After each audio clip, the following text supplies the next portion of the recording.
Thank you, Sue. Our invocation this morning by Ralph Lewis. God bless each and every one that are in this Rotary Club with the goal to serve others above self.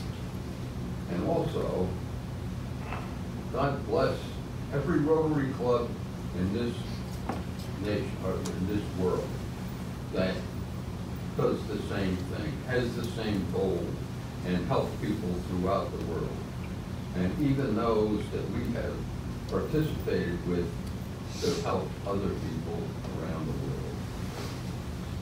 And also, Lord, I would like to make a special prayer for two of our Rotarians that now have some pretty severe medical situations, and that's for Chris and for Dale. And we pray that they have the proper thing, that they can get help to return to normal life. We pray for them all together, and hopefully they will recover from their serious sicknesses and come back to us. And God bless this food to our use and us that I service. In Christ's name we ask it. Amen. Thank you. Alexa, would you like to introduce visitors and guests, please? Wally Gilsoni, please stand.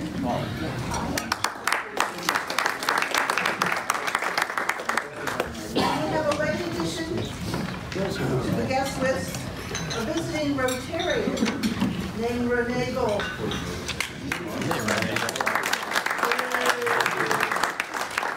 Are you wearing your pin? No. Oh. She's actually not a Rotarian. Just a Rotarian's wife. Well, we wouldn't know because she's not signed in.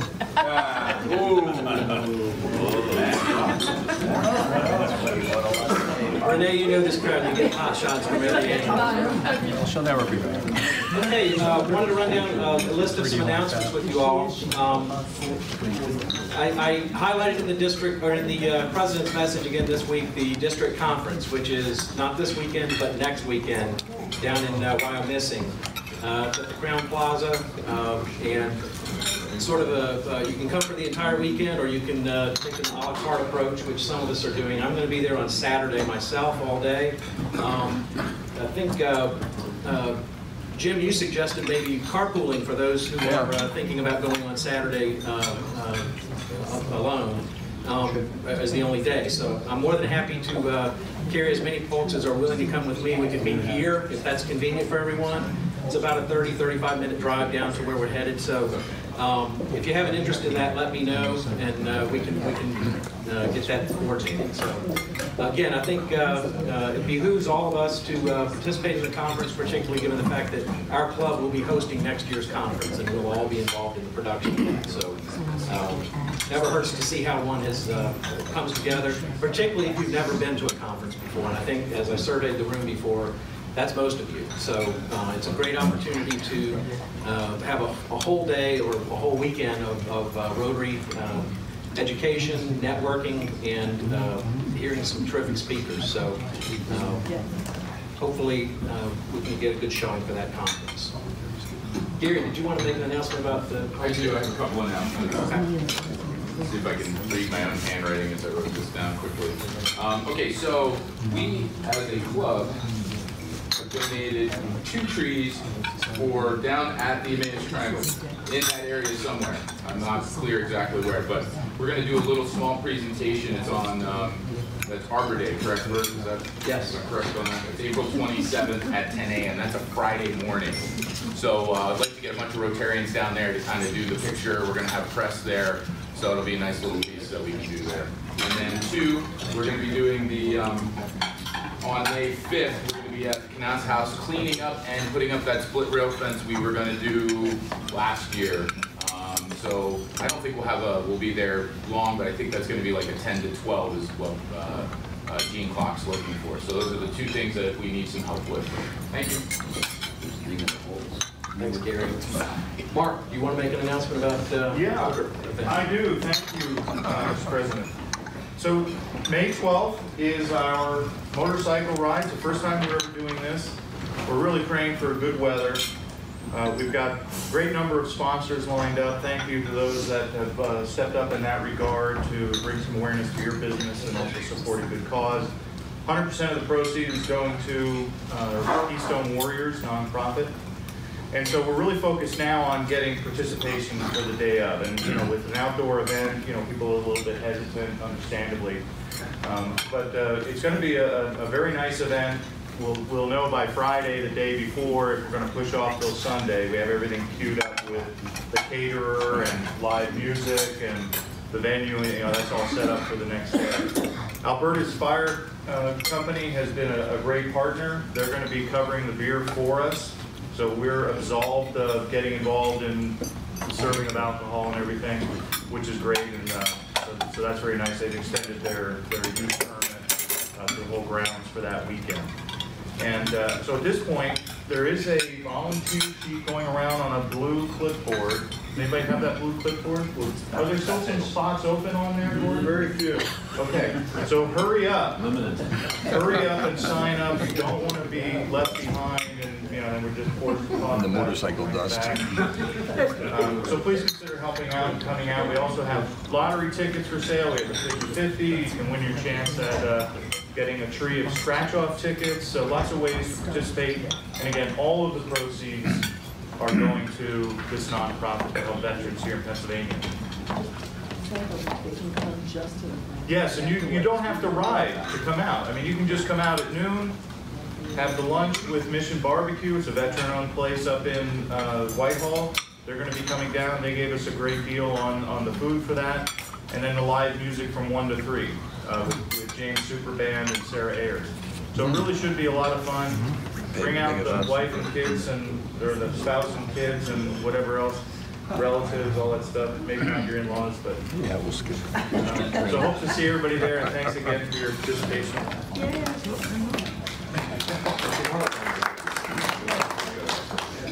John. May 1st, the Tuesday, we'll be doing the Macungie Community Day. So I need a handful of volunteers. I already have 2 for the 4 to 6 shift. I need maybe another 2 to 3 for the 6 to 8. We'll have a table there and a couple of tchotchkes on there with information on Rotary and what we do. So just need a couple volunteers. I'll send out an email a little later today, if not tomorrow. And please sign up. Thanks. And one last plug for another great social event coming up for the Kentucky Derby on May 5th at the Lower Macungie Community Center. It's going to be a great fun evening. It starts at 5. We're going to look at projecting the Kentucky Derby as well. We have the Swedish people who are going to be here that evening. So we're going to be working on a neat little trivia contest for them and for U.S. people as well. I've got some neat little prizes, some great food and fun. Awesome social event. So after you've done all the work Saturday morning, you'll be hungry, you'll be ready, come out Saturday night, you'll have a great time at the Kentucky Derby. Mint Juleps, I've been told, will be there. A note on that. Who is going to be coming to the Kentucky Derby party? If you could raise your hands, please. Those of you that have hands in the air, how many are bringing a dessert? What do you want? Yeah. I got some recipes. I can send you some recipes. Oh, these are all different recipes. No, they're going to be in the dessert. Yes, good morning. As some of you know, the class of 2017 was charged with coming up with a community service project. And after a couple of weeks, we deliberated on a number of excellent suggestions. We narrowed it down to helping out, physically helping out, doing some hands-on work for Turning Point. It's done. It's connection. So we're going to take that on as a project. But subsequently, we found out they also are in need of certain items. So as I know we're a generous organization. So on your table is a piece of paper, and take one, put it in your pocket, and take it home. They usually come some of the items that they on their wish list that they like to collect. So as a group, if you bring it every week, we'll take it, and when we go through our project, we'll just sweeten the pot and bring these along. So we appreciate your help. And the class of 2017, I hope I don't miss anybody, but Rose, John, Carrie, Doug Brinker, Nicole B. I mean, I hope I didn't miss anybody else, but unfortunately, so thank you very much. And I know one of your attorneys is not here twice. So I hate to tell you, I made a mistake, but I made a mistake. So that's fine. Suffering double log teacher. Thank you very much. First, Sue. would you inquire how many are going to the district conference? Sure. How many are planning to go to the district conference? Looks like about half a dozen or so. Could you just, if you're planning to go, could you just drop me a note, an email, just so I can coordinate and we can think about this carpooling idea? That'd be great. And just indicate if you're planning to go the entire weekend or just Saturday. That would be helpful as well. I also wanted to mention the District Training Assembly. That's also on May 12th, so if you're not planning to ride your bike or help at that event, this is a district-sponsored event. It's actually Cindy Horniman, our incoming district governor from this club, is in charge of that event, so I'm sure she would appreciate a good turnout from all of the members here who aren't involved in other activities that day. Can I ask, how many of you are planning to go to the Rotary International Convention in Toronto at the end of September? Can't get around. Okay, so just a handful. I know there's loads and loads of things you can do for Rotary and different events. I went to my first international convention last year in Atlanta. It's an awesome, awesome experience. It's like district conference times 20. Maybe by 200, I don't know. But 40,000 Rotarians all together in one place.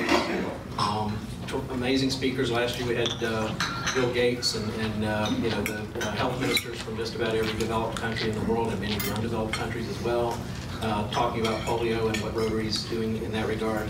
And then the House of Friendship is just an amazing thing. Think about you know, the PPL Center times 2, full of information about Rotary, action groups, projects. It's just an awesome experience and a terrific opportunity to sort of rub shoulders with Rotarians from all around the world. So June 23rd to 27th in Toronto, if you have an interest, let me know and I can point you in the right direction.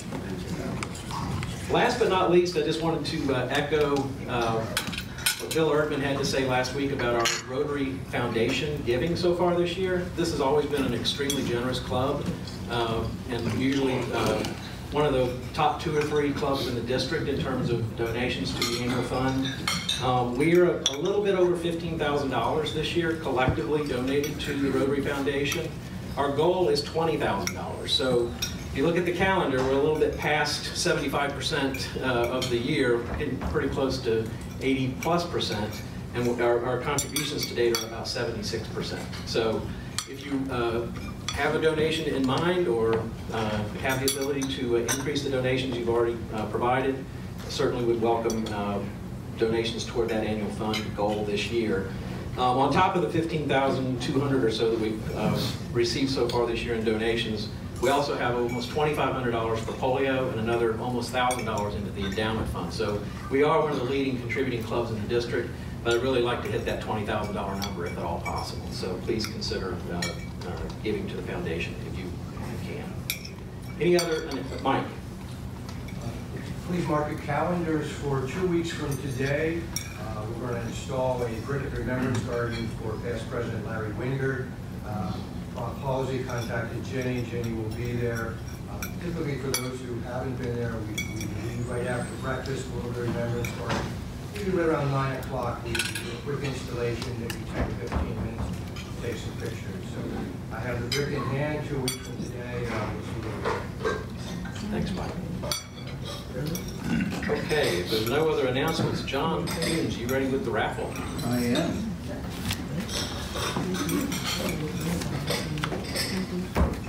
Okay, I'm going to pick up Lori here to one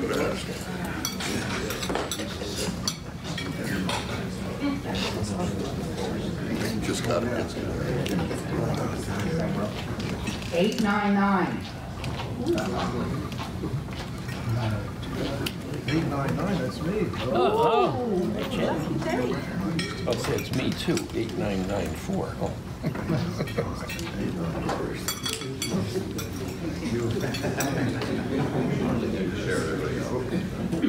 From mine. 882.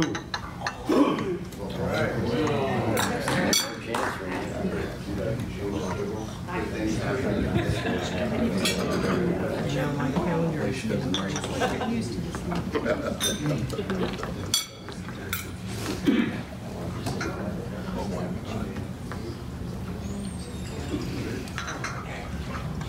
912.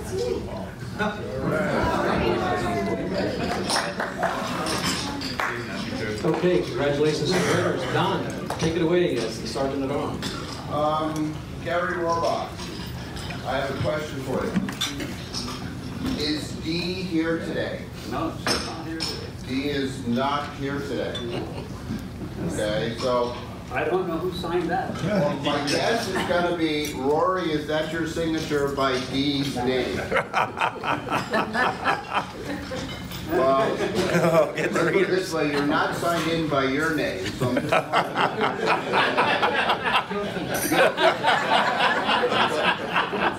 Now, I'd like to point out that Dee is on page 2, Rory's on page 3. 3 names down, he's like 8 names down. I'm not sure how you did that, Rory. Mike had the paper all messed up. Just the blame. It's gonna be fun.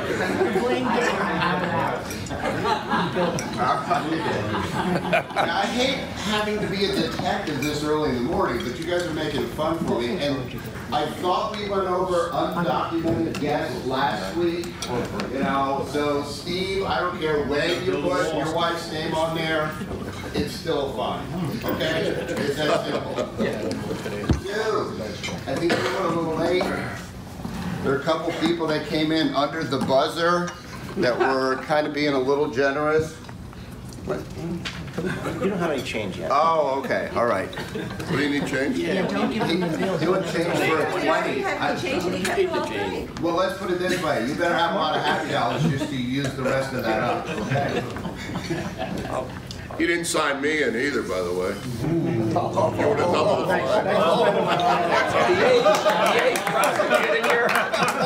How many 20s do you have?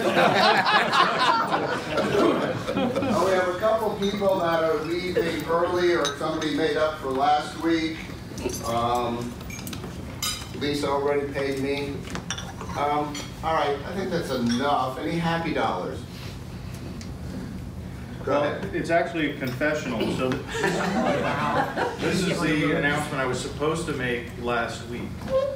Lisa will not be joining us today because she's picking up her son who's flying in to visit.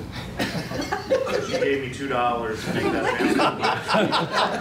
I totally forgot about it. So here's my penalty, $2. And she's here. Well, and it's funny because my happy dollars were about to visit with my son. Wow, $2 bill. I've been. I last night.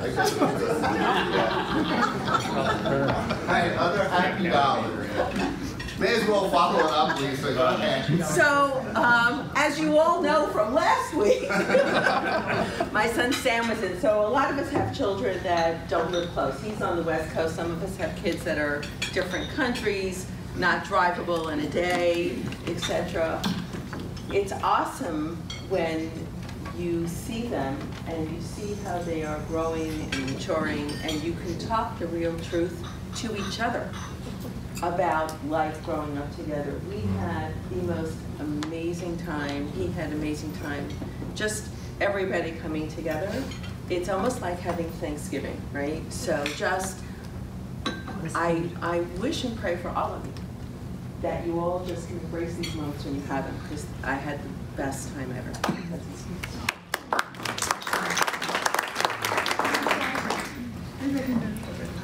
I have 10 happy dollars.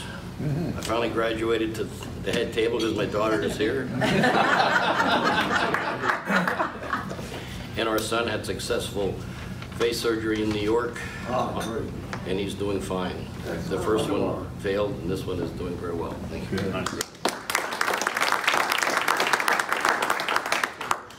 Alexa? My happy dollars multiplied, I now have 10 of them.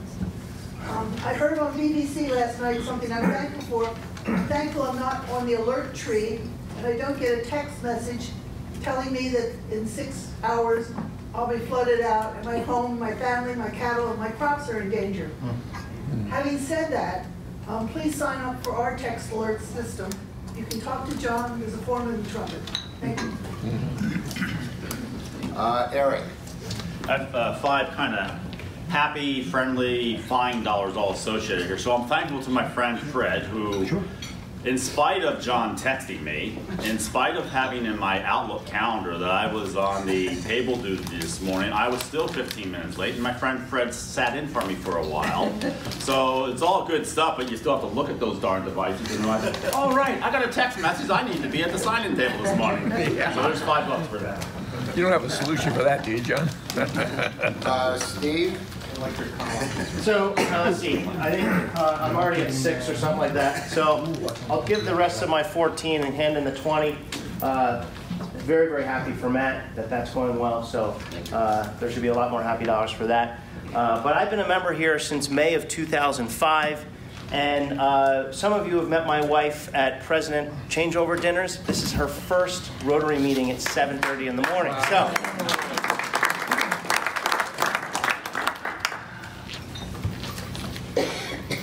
Back to you, Mr. President. Okay. Thank you, Don. Steve, would you like to come up and introduce our speaker, please? Good morning.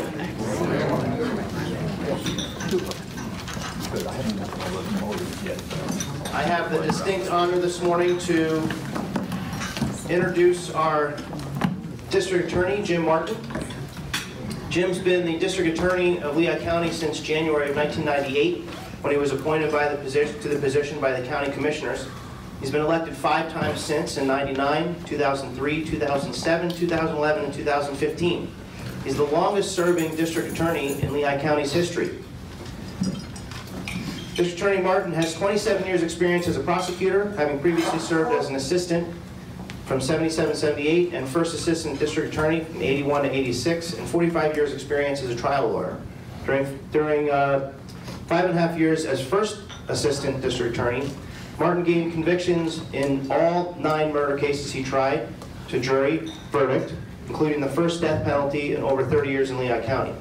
Under his leadership, the District Attorney's Office has prosecuted over 100,000 adult criminal cases with better than 97% conviction rate, and has obtained convictions in 240 of 253 criminal homicide cases since 1998. As District Attorney, Martin has personally prosecuted 10 defendants charged with criminal homicide. Each has been convicted, and 8 were sentenced to life imprisonment. I can keep going with this because it's quite an impressive list of what he's done and how he's gotten there, but he is involved in a lot of stuff. He's a graduate of Allentown Central Catholic High School. He is has a BS degree in '67 from Mount St. Mary's University in Emmitsburg, Maryland, and the Temple University School of Law, from which he received a JD degree in 1972. That's the year I was born, Jim. Thanks. I got you. I guess we're even now. Prior to becoming district attorney, Mr. Martin practiced law in Allentown for 25 years, including serving as assistant district attorney, first assistant district attorney, solicitor to the city of Allentown, solicitor to Washington Township, and assistant public defender.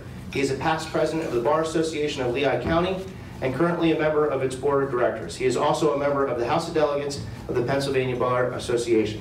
He and his wife Patricia reside here in Center Valley. Ladies and gentlemen, Jim Martin.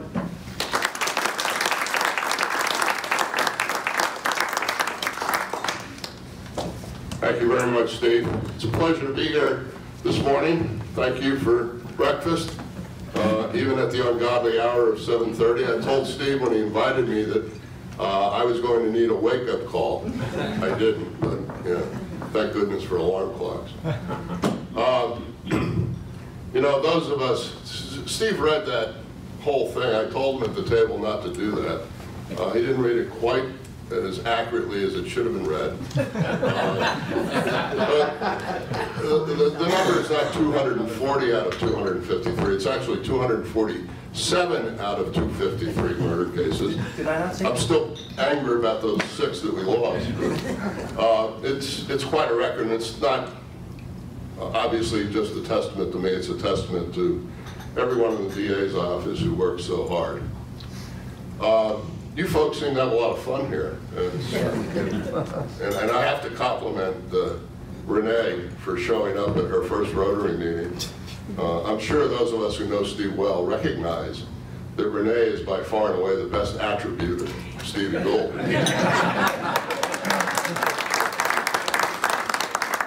He's the only attribute. Despite her somewhat questionable lineage, having come from my friend here, Bertie.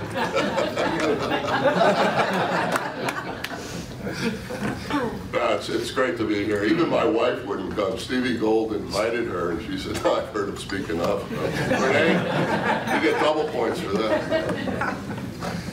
Steve asked me what my topic would be this morning. I don't know. I'm just going to ramble on. How much time do I have? Plenty. I've learned long ago, brevity rarely disappoints. And even though I'm a Republican, I'm fond of quoting Franklin Delano Roosevelt's admonishment to someone who asked him how to give a speech, and he said, first, be sincere. Secondly, be brief. Third, be seated. So I think that's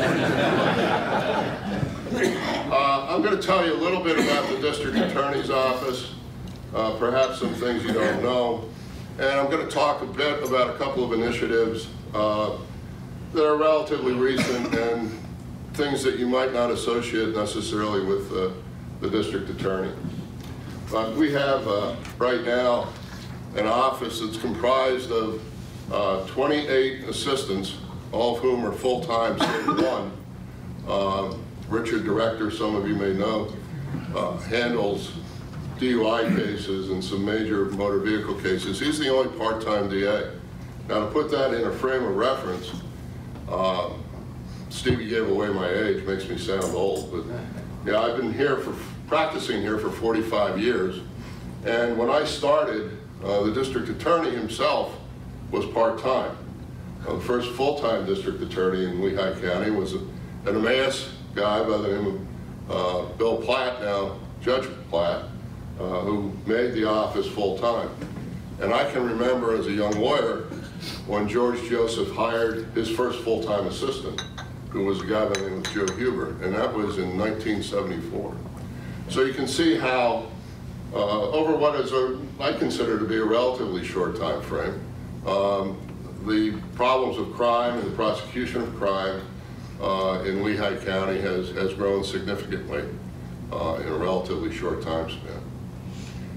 I started out back in the day when you were a young lawyer, there were a couple of ways that you could supplement your income, one of which was to be a part-time public defender or a part-time district attorney. At the time, I was able to secure a position as a part-time public defender, and I've often said that was perhaps the best training that I had to be district attorney, because it provided me with some balance that you might not otherwise get if you just spent your entire career prosecuting cases. I also practiced law for 25 years, which, in this current day, and it's both a blessing and a curse, I think, we have career prosecutors in the district attorney's office. That's a good thing.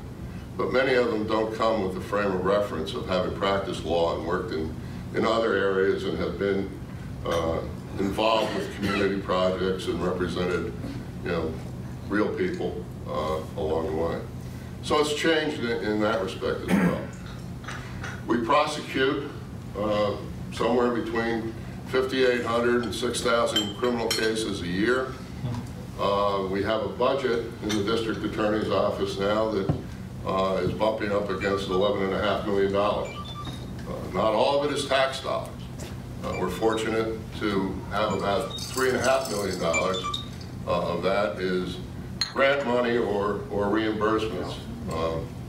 The district attorney has access to forfeiture funds, which are funds that are obtained through criminal enterprise, drug dealing and so forth, where we're able to secure cash or assets and sell them if need be, and we generate money. And from that fund, the County of Lehigh has reimbursed about $500,000 a year to cover salaries of various assistant DAs, detectives, mostly those detectives who are in the drug task force. So it's a big job. Sometimes people ask me, who's your boss? One guy recently thought God help me that Mayor Pulowski was my boss. Fortunately, that isn't true. In reality, all of you are my boss. I'm responsible. I probably have the best job in the world in the sense that I don't have anybody looking over my shoulder. But in real terms, the citizens of Lehigh County are my bosses. I'm responsible to you. And if I'm not doing a good job, your remedy is at the ballot box, but I hope that won't occur to you anytime soon anyway. A couple of things about things you might not appreciate or understand that are, you know, people's perception of a district attorney is oftentimes based on what they see on TV. Very far from the truth. I wish it were as easy to solve crimes in a half an hour and then successfully prosecute them in the remaining half an hour. But that doesn't happen in real life. Nor does it happen in real life that law enforcement is able to solve crimes the way they do on you know, CSI or some of those other popular television shows. In fact, when CSI first came out, prosecutors' conventions and so forth, we would have topics on how to dispel the CSI myth, because we'd have to convince jurors that you're not going to see all the fancy technology in the courtroom that you see in TV. And we actually lost a case in Lehigh County. Fortunately, it wasn't a very significant case, but it was an assault case where the assistant who tried it afterwards spoke to the jury, and they were dissatisfied that we hadn't produced DNA evidence from the defendant who struck the victim in the jaw. The jury apparently thought we should have been able to show through some sort of DNA evidence that that assault actually took place. You know, go figure. I never would have thought of it, but that's true. What kind of cases do we prosecute? Well, you've heard our record in homicide cases, and certainly those get the most publicity, although it's unfortunately so common now that it doesn't get the type of publicity it did back in 1974 when I first started here, 73 actually. You know, in those days, if there was a homicide in the city of Allentown, it was front page news. Now, unfortunately, frequently, because I think we've become somewhat sensitized to it, it appears, you know, on the bottom, under the fold on page 6 sometimes. So, you know, it's, I suppose, a product of our times, but I will tell you with regret that on the streets in Allentown and all over the country, life is very cheap. It's quite unfortunate. One of the things that we have a problem with in Allentown, and to a lesser extent in the suburbs, and someday it's going to move out to the community of Emmaus, unfortunately, in my opinion, are gangs. We have a significant gang issue in Lehigh County, particularly in the city of Allentown. And one of the things that I wanted to talk to you about that is innovative, and I think something that we can all be proud of. We initiated back in 2006 a thing called the Regional Intelligence and Investigation Center, or RIC for short. The RIC is a data system that right now has over 6 million police incident reports housed in its data mart. Over the length of time since we initiated the project, and the RIC itself opened in January of 2013, so it's now open for 5 years, a little more. We started out with it in 2006 because a local company, Computer Aid Incorporated, which is located in South Whitehall Township, was one of the principal architects of the NYPD Real-Time Crime Center. That obviously is in New York. It's much larger than what we have here in Lehigh County. In New York, they have their own building. They have vans that cruise the 5 boroughs of New York City. They have detectives assigned to those vans, but it's a similar project, except on a smaller scale. So what we did was both Lehigh and Northampton County in 2006 funded a feasibility study to see whether or not it was practical to develop something like this on a local level. That feasibility study was conducted by a guy by the name of John Russo, some of you may know, with Computer Aid.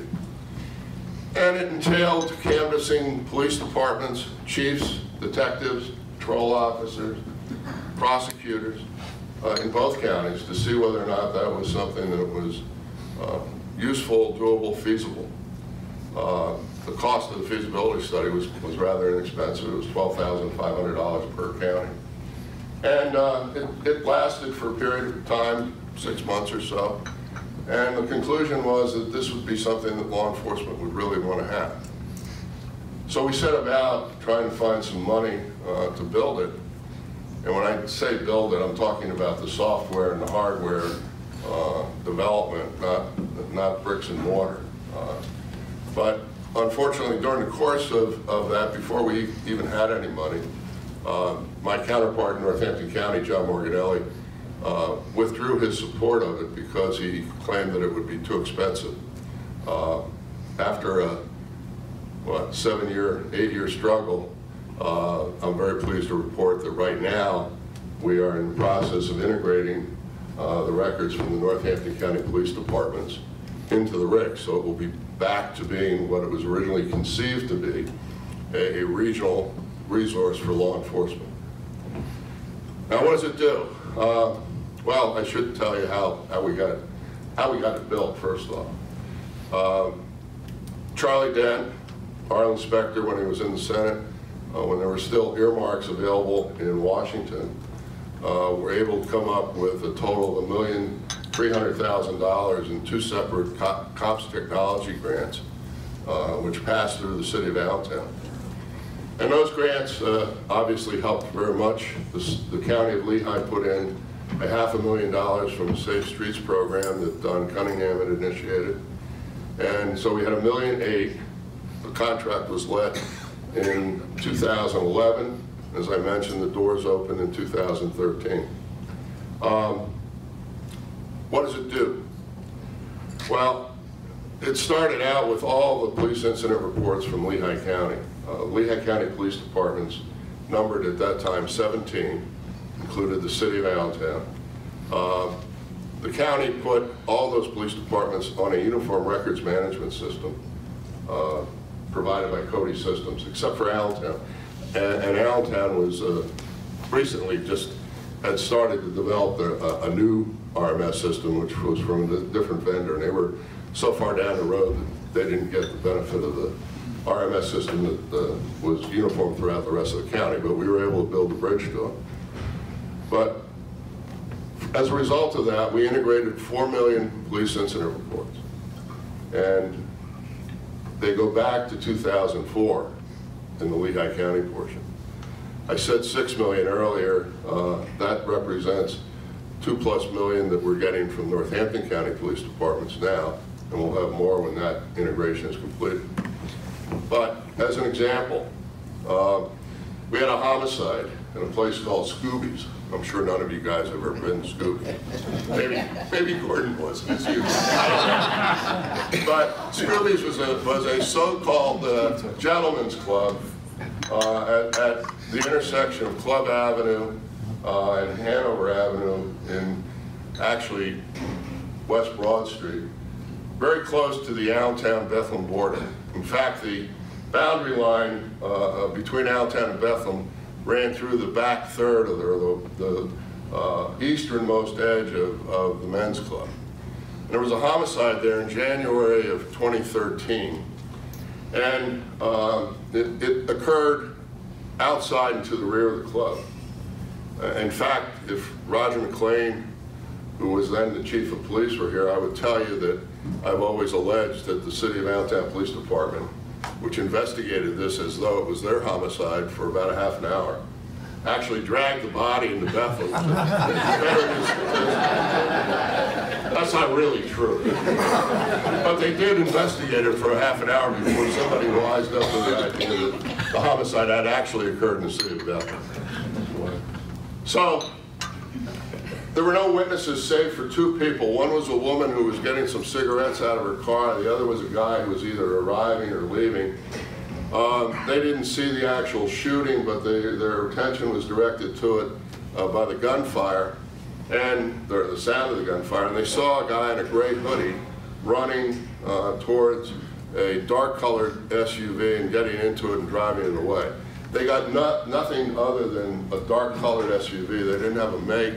But the man who saw it said that the brake lights came down off the roof. So, being good detectives, they looked at manufacturer's detail and they decided that it was more likely than not either a Honda CR-V or a Toyota RAV4 because the brake lights come down apparently off the roof. With that information, the detectives went out or got records from PennDOT of all the registered owners of those types of vehicles in the entire Lehigh Valley. And you can imagine that that was several hundred. When they got those records, they ran it against the database in the RIC. That kicked out a woman from Emmaus, by the way, who owned a dark-colored maroon Honda CR-V. And the reason that the RIC kicked out that name was that she had visited an inmate at Lehigh County Jail. Now that's a fact that nobody would have discovered but for this system. It just would not have ever occurred, number one, to detectives to look at, and back in the day you'd have to look at those records manually. So through this system, because we have access to the data and it's stored in a searchable database, we were able to determine that a woman living in Emmaus who owned a Honda CR-V had visited an inmate in Lehigh County Jail. Well, that woman had we not known of her connection to an inmate at Lehigh County, would probably have been at the foot of the list in terms of the police detectives going out and talking to her about this incident. It simply would not have necessarily occurred to anybody. She would have been at the bottom of all those people who own those types of vehicles. Obviously, it moved her to the top. So the detectives who were investigating went out and spoke to the woman, and she acknowledged that, yes, she owned a Honda CR-V. It was dark maroon. She had a boyfriend. She had visited him in Lehigh County Jail. He was now out of jail. She allows him to use her car. And, you know, so we had a piece of a puzzle. We then said to her, well, where's your boyfriend? And she directed us to him. And the boyfriend acknowledged, yes, he had picked up a man and a woman at an apartment building in Allentown, had driven them to Scooby's at about the time of the homicide. Sometime during the course of the evening, the guy had asked him for car keys because he wanted to get something out of the SUV. He then later called him while he was still inside Scooby's and said, something went down outside. I have to get out of here. I took your car. I'm going to circle around, pick you back up, which happened, and he took him back to where he picked him up in Allentown. Well, the next question, obviously, to this guy is, what's the name of the person of the guy you picked up? I don't know. Now, believe it or not, that's an honest response. I'm sure if you drove somebody, you'd know who you drove, but these, you know, in the culture of the street, that's not necessarily so. But he said, well, how do you know him? How do you know him? What's his street name? And he said, well, I know him as Los or Slime, L-O-S or S-L-I-M-E. They ran those two street names, or aliases, through the RIC, and it kicked out a man by the name of Elliot Rodriguez. Elliot Rodriguez had immigrated from the Dominican Republic into New York City. He had lived in and around New York City. He was apprehended in Far Rockaway Beach in November of 2013, and he was tried and he was convicted. So that's the kind of thing that the RIC does. And without the capability to do that, that case, I'm satisfied in saying, probably never would have been solved, because we had nothing else to go on. So it's well worth the investment. We have, at this point, about $2.8 million invested in the system. The budget is about $1.1 million a year. About 52% of that budget is in maintenance of the software, and the balance is employees. We have 3 crime analysts who work on complex cases. We have a criminal investigator who happens to be Roger McLean, so I get to tease him a lot about dragging the body. And we have another one by the name of Danny Ward. And we're able to provide internships to area colleges that have criminal justice programs. Right now we have a student from Cedar Crest College, and we have a student from DeSales working in the RIC. And incidentally, we have cubicles for 5 Homeland Security agents from the City of Philadelphia, Office of Homeland Security, who come up and avail themselves of these systems every week. Several of them are in. We have connections with the FBI office in Allentown, the DEA in Allentown, and we have a connection to what's called the HIDA, was Philadelphia Camden, now it's Liberty HIDA, HIDA standing for High Intensity Drug Trafficking Area. So we get a lot of data, we do a lot of things. We've recently gotten a $250,000 grant from the Pennsylvania Commission on Crime and Delinquency, which we've used to develop a gang intelligence database to help stem that problem. We just real recently got a grant for about $140,000 to assist the police in an operation called Blue Guardian, which is an attempt to get people who are addicted to heroin involved in treatment. If a police department revives someone through the use of naloxone, they will, in the company of a certified recovery specialist, make a visit to that person's home and try to provide resources to the person, convince that person to go into treatment, or at least provide resources to the family. It's very important because Lehigh County, unfortunately, is leading the league next to Philadelphia in terms of the numbers, percentage of people, percentage of the population who are dying from heroin overdoses. Over the past 3 years, it's escalated from 113 to 157 to 197, and this year we're on pace to exceed 200. And it's a very difficult problem to get our arms around. We're also, through another PCCD grant, developing a thing called IDITS, which is an acronym for Illegal Drug Identification and Trafficking Systems. So we're doing what we can from a law enforcement standpoint to try to solve some of these crimes, to get to the people who are dealing heroin. I'm sure you've read about it, but heroin itself is much purer than it used to be, but it's also being mixed with fentanyl, which is a very deadly combination, obviously, and in some instances even a thing called carfentanil, which is an animal tranquilizer. I don't want to go over my time limit. How am I doing? Well, good. You want to take a couple questions? Sure. Yes, sir. What would happen if you put Gordy Shanks' name in that?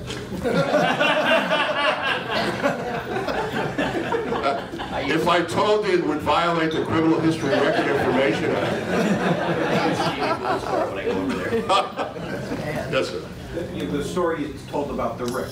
The guy that the lady visited in prison, was he a part of the whole gang thing? I mean, or does anybody goes to visit Lehigh County Prison now somehow in that RIC, or was he associated with gangs and that's why her name got put in? No, to my knowledge, he was not associated with any gang, but yeah, anybody who visits Lehigh County Prison, we would have the ability to find that out. And that's obviously very helpful, but we also have other records from Lehigh County Prison. We have phone records, which we utilize quite a bit. And you'd be amazed, even though any place where there's inmate access to a telephone, they're told that those telephone calls are being recorded, and they'll still say, incriminating things that help us successfully prosecute them. So, Came up to beat up that guy with the baseball bat. They had him. yeah, we did. About Lehigh or Hampton County? No, it was Lehigh County. Yeah, it was the defendant came over from Berks County, Right.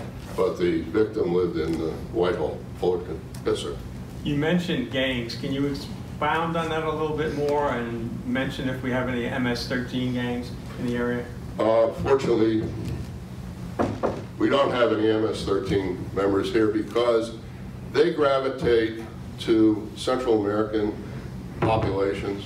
There is a significant problem in Long Island and in Massachusetts and California with MS-13 members. This is not really for publication, but it's something that I think you can all be proud of. Right now, Homeland Security Investigations is using our gang intelligence database in a pilot program to track MS-13. They're under a presidential mandate to do that. So we went down to Washington in October and gave a demonstration of our gang intelligence database, which they've now, they're running as a pilot. We hope they'll adopt it and use it to their benefit. Yes, sir. Are you starting to see now more cooperation, as I'm hearing you talk about, between all aspects of law enforcement to kind of finally get on the same page so they can, in essence, Google up whatever they need? You know, are we seeing that starting to finally evolve? Yeah, we are. You know, that was mandated in the wake of 9/11, and it certainly has improved over that time span. I was frankly very pleased when we developed this RIC. We were giving access to other agencies like the FBI, and I thought I might experience some blowback from local police departments about that, because what we're sharing here is stuff that's typically never been shared before outside of the department. But I did. Everybody bought into the idea that this was something that we should make readily available. And even over the course of time, when Northampton County was not a part of this, we would share information and form task forces. And I should tell you that the way Pennsylvania has a statute called the Criminal History Record Information Act. There's a comparable statute in the Code of Federal Regulations. It puts constraints on what law enforcement can disseminate, what kind of information can be disseminated secondarily, and it puts constraints on even what kind of information can be shared among law enforcement agencies. So effectively what we did, we formed a countywide task force through a memorandum of understanding that all the police departments and anybody who has access to any of the information in the RIC signed on to, with me and my office. The DA, contrary to what some sheriffs would like to think, the district attorney is really the chief law enforcement officer of the county of his or her election. So I'm able, under some circumstances, to, as a matter of policy, get that kind of thing accomplished. And the Attorney General of Pennsylvania monitors compliance with CREA, or the Criminal History Record Information Act. And we had the Attorney General's office involved at the outset in the development of the RIC. It's very good.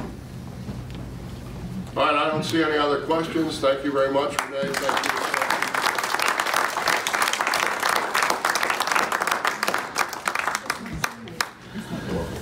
I brought, I don't have enough for everybody. These are produced without the benefit of county tax dollars, but... Get out of jail free cards? No. Marty is the only one who has one of them. This is a report on the district attorney's office, so anybody who wants to, you know, cure your insomnia, you can read that. Thank you. Thank you, Jim. Thanks very much for visiting with us, and come back anytime. It sounds like you can give and take with this group pretty well. So you're more than welcome. Next week, our program is the speeches by Emmaus High School students from the four-way test speech contest. You won't want to miss that. They're always very good. Let's say the Pledge of Allegiance. Pledge allegiance to the flag of the United States of America and to the republic for which it stands, one nation, under God, indivisible, with liberty and justice for all.